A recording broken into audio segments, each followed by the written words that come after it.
ಇದೇ ಭಾನುವಾರ 25 ಫೆಬ್ರವರಿ 2024ರಂದು ಪಾಕಿಸ್ತಾನದ ಲಾಹೋರ್ಗೆ ಶಾಪಿಂಗ್ ಮಾಡಲು ಬಂದ ದಂಪತಿಗಳು ಹತ್ತಿರದಲ್ಲೇ ಇದ್ದ ರೆಸ್ಟೋರೆಂಟೊಂದಕ್ಕೆ ಹೋಗ್ತಾರೆ. ನೋಡುತ್ತಿದ್ದಂತೆಯೇ ಸುಮಾರು 300 ಜನರ ಗುಂಪೊಂದು ಮಹಿಳೆಯನ್ನು ವಿವಸ್ತ್ರಗೊಳಿಸಿ ಅವಳ ಪ್ರಾಣವನ್ನು ತೆಗೆಯೋಕೆ ಮುಗಿಬೀಳ್ತಾರೆ. ಅದೃಷ್ಟವಶಾತ್ ಒಬ್ಬ ದಿಟ್ಟ ಮಹಿಳಾ ಪೊಲೀಸ್ ಅಧಿಕಾರಿಯ ತ್ವರಿತ ಕ್ರಮದಿಂದ ಆ ಹೆಣ್ಣು ಮಗಳ ಪ್ರಾಣ ಉಳಿದಿದೆ. ಅಷ್ಟಕ್ಕಾದರೂ ಅವಳು ಮಾಡಿದ್ದಾದರೂ ಏನು? ಅವಳನ್ನು ಕಾಪಾಡಿದ ಆ ದಿಟ್ಟ ಮಹಿಳಾ ಪೊಲೀಸ್ ಅಧಿಕಾರಿ ಯಾರು? ನೋಡೋಣ. ಅದಕ್ಕಿಂತ ಮುಂಚೆ ನೀವಿನ್ನೂ ನಮ್ಮ ಚಾನಲನ್ನು ಸಬ್ಸ್ಕ್ರೈಬ್ ಮಾಡ್ಕೊಂಡಿಲ್ಲ ಅಂದರೆ ದಯವಿಟ್ಟು ಸಬ್ಸ್ಕ್ರೈಬ್ ಮಾಡ್ಕೊಳ್ಳಿ. साडे इस्लाम का मजाक है। एक साल से हम लोग इधर डीएसपी के तौर पे सर्व कर रहे हैं, किसी को कोई शिकायत नहीं आई। इस तरह के वाकयात हमने 3 पूरे निभाए हैं। आप लोग को हम पे पूरा ट्रस्ट होना चाहिए।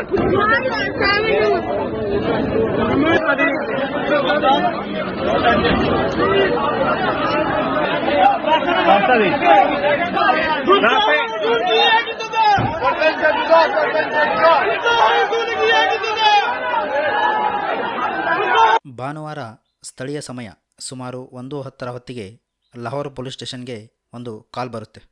ಸ್ಥಳಕ್ಕೆ ಹೋಗಿ ನೋಡಿದರೆ ಜನರ ಗುಂಪೊಂದು ಮಹಿಳೆಯ ಜೀವ ತೆಗೆಯಲು ಹಾತೊರೆಯುತ್ತಾ ಇತ್ತು.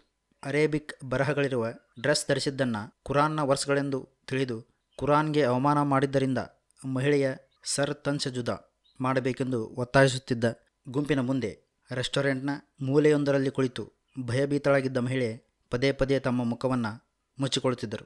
ಸಮಯಕ್ಕೆ ಸರಿಯಾಗಿ ಸ್ಥಳಕ್ಕೆ ಧಾವಿಸಿದ ASP ಸಯೀದಾ ಶರ್ಬಾನೋ ನಖ್ವಿ ಜನರಿಗೆ ತಿಳುವಳಿಕೆ ಹೇಳಿ ಮಹಿಳೆಗೆ ಬುರ್ಕಾ ಮತ್ತು ಮುಖಕ್ಕೆ ಸ್ಕಾರ್ಫ್ ಮುಚ್ಚಿಕೊಂಡು ಜನರ ನಡುವಿಂದಲೇ ಅವಳನ್ನು ಸೇಫ್ ಆಗಿ ಪೊಲೀಸ್ ಸ್ಟೇಷನ್ಗೆ ಕರೆದುಕೊಂಡು ಹೋದರು.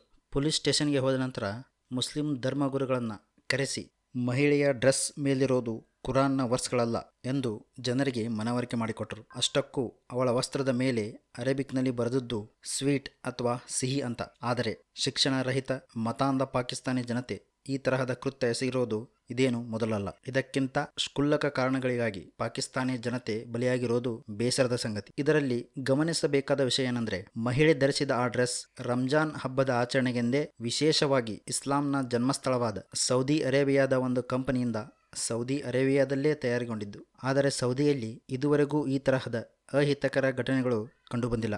ಸಮಯ ಪ್ರಜ್ಞೆ ತೋರಿ ಧೈರ್ಯದಿಂದ ಮಹಿಳೆಯನ್ನು ಕಾಪಾಡಿದ ASP ಸಯೀದಾ ಶರ್ಬಾನೋ ನಖ್ವಿ ಅವರ ಹೆಸರನ್ನು ಇದೀಗ ಪಾಕಿಸ್ತಾನ್ ಪಂಜಾಬಿ ಪೊಲೀಸರು ಅತ್ಯುನ್ನತ ಪೊಲೀಸ್ ಮೆಡಲ್ ಅವಾರ್ಡ್ಗೆ ರೆಕಮೆಂಡ್ ಮಾಡಿದ್ದಾರೆ. बिस्मिल्लाहिर्रहमानिर्रहीम। मेरा नाम सईदा शरबानो नकवी है। मैं ASP गुलबर्ग हूँ। मेरे साथ खड़े हुए SHO शाहबनार। आज जिस वाक़े का हम जिक्र करने जा रहे हैं वो इतना है कि एक खातून अपने शौहर के साथ पिछड़ा बाजार आई शॉपिंग करने। उन्होंने एक कुर्ता पहना हुआ था जिसके ऊपर कुछ हरूफ लिखे हुए थे। जब हरूफ लोगों ने देखे तो उन्होंने कहा कि आप ये कुर्ता उतार दें, और एक कंफ्यूजन क्रिएट हो गई कि कहीं गुस्ताखी हो गई। उस चीज़ को जब हमने आगे प्रूव किया तो जो चीज़ सामने आती है, जो हकायक सामने आते हैं, उनके मुतालिक आपको नदीम भी बताएंगे जो मौके पे उस दिन मौजूद थे, उस टाइम पे मौजूद थे। आज 1 बजे के करीब ये वक़ुआ पेश आया और उसके बाद वो खातून भी माजरत करेंगी कि क्या हुआ और क्या उनकी नीयत थी, उसके मुतालिक भी बात करेंगी। जी, ये बेटी से बात हुई थी मेरी और इससे वो गलती हुई है, लेकिन वो लफाज ठीक थे। वैसे डिजाइनिंग उसकी बनी हुई थी, लेकिन लोगों ने देखा कि ये खराबी का बाइस बन रहा है तो ये बहन आई, उन्होंने कहा जी आइंदा के बाद ऐसा लिबास नहीं पहनेंगे, तो ये माफ कर दिया गया। अस्सलाम वालेकुम। मैं इक्सा बाजार गई और मैंने ये जो कुर्ता पहना था ये मैंने डिजाइन समझ के लिया है। मुझे नहीं पता था उस पर कुछ इस तरह का लिखा है जिससे लोग ये समझेंगे कि ये शायद कोई अरबी लिखी है, और मेरी ऐसी कोई नियत नहीं थी। और ये जो भी हुआ लाइल्मी में हुआ, लेकिन मैं फिर भी माफी मांगती हूँ। कुरान सुन्नत और नाउज़ुबिल्लाह हम सोच भी नहीं सकते मुसलमान होकर कि हम गुस्ताखी करेंगे या गुस्ताखी रसूल करेंगे।